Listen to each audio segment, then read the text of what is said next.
Particular tutorial, I want to first introduce you to the original Philly shell fighting position.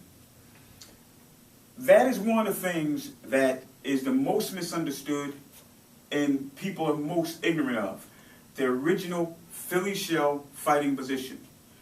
Because most people don't know the original Philly shell fighting position, they think that the Philly shell is a style that you do in retreat. And this was a question that was posed to me. It is not a style that is done in retreat. It's a style that actually was one of the most aggressive styles prior to Floyd Mayweather coming on the scene. Now, again, Floyd Mayweather boxing the way he boxes is by virtue of him being a smaller man. Even when Floyd moved up to welterweight, he was really someone who could make 142 pounds. He really could. He is a natural, really 142 pounder. A 140 pounder, a junior welterweight who actually could, fight welterweight because he had that much skill and underrated power. But the original Philly shell fighting position is not like this with your feet parallel. That is a position, again, that Floyd took in order to maximize his defense and minimize the amount of damage he would sustain against people from people who were naturally bigger. This is the original Philly shell boxing position. It's in a T formation. That's right, it's not parallel. Your feet are in a T formation or a L formation if you prefer, right? And your weight is shifted to the back leg. So, this is your weight, this is your foot position, this way. Your hand is up, you're tilted slightly to the right if you're orthodox, and your rear hand is open, okay? Your rear hand is open. So essentially your position is like this. This is your position. What you're doing from this particular position is you are forcing people to reach with their jab. You're forcing people to throw a right hand to come all the way across because you're leaning towards your right. You're forcing the right hand to be thrown in an uncomfortable position and to be and for one to overextend themselves when they throw the right hand. You are also forcing an individual to overextend themselves when they throw the left hook. So you are in this position. This is the original Philly shell position, right here. This is the original Philly shell position. Okay, T formation, right hand open or back hand open. The other hand, the front hand across your chest like this, and this is your position. Now, it is a forward moving position. You move forward. You creep slowly towards your opponent. So, if I'm boxing you, I'm in T formation, this is where I am. I'm moving up. I'm forcing you to throw. I'm forcing you to overextend yourself as I move up on you. Okay?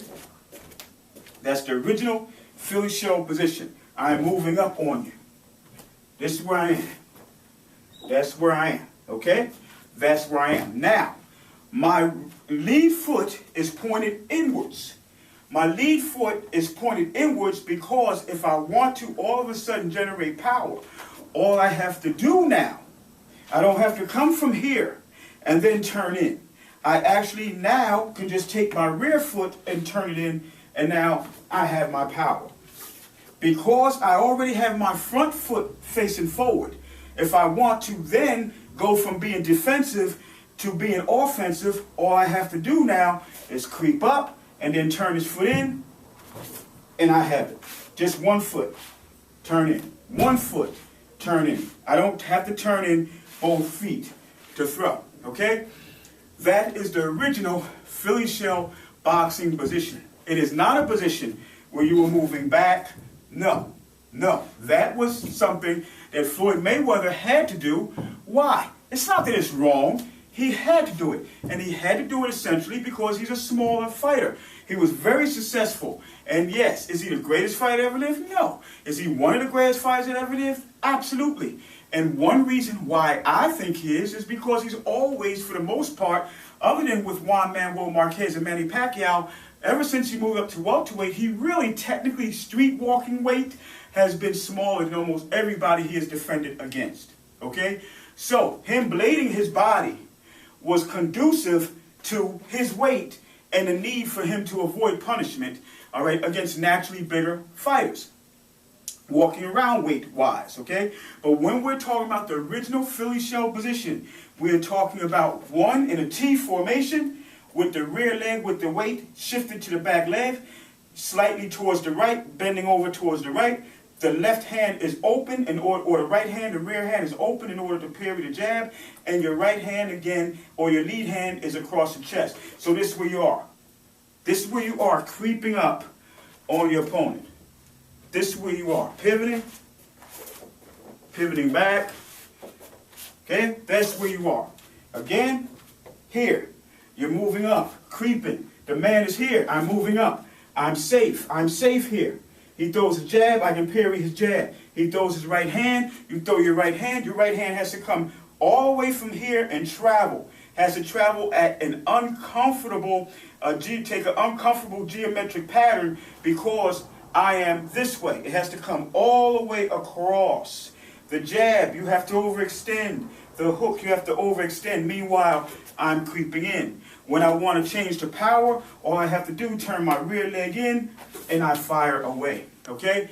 Once again, this is the original Philly shell station or Philly shell channel. What you will get is the original Philly shell here. Not what Floyd Mayweather does, not a regurgitation of every video that comes on and I look at that and then I say, hey, this is it. No. You will not be getting everything that you yourself already know. Many things you will be getting are techniques that you did not know, that you didn't hear about. All right? And the reason I'm bringing these things to you is because the people, the real masters of the original Philly shell, are in their late 60s, in their 70s, and they simply are not teaching. Me, myself, I am sharing with you at 56 what I was taught by some real masters from Times Square Gym at the Times Square Gym that now, a long time closed down, Times Square Gym that I used to visit in the 1970s. The original Philly shell position, again, last time, is T formation. This is your feet, a T formation. The front foot is pointing forward, all right? And the rear leg, you have your weight shifted to the back. Your rear arm, your rear hand is open to parry the jab, and for easy pivoting, taking the elbow and pivoting, all right? And at the same time, it's rubber floor, I'm losing track, getting too much traction, all right? And the front leg, and the front arm rather, is across your chest. So this is how you're working, this way, and you're creeping up. You are not constantly moving back. The bell rings, you're here. This is where you're at. Okay? Original Philly shell position. All right?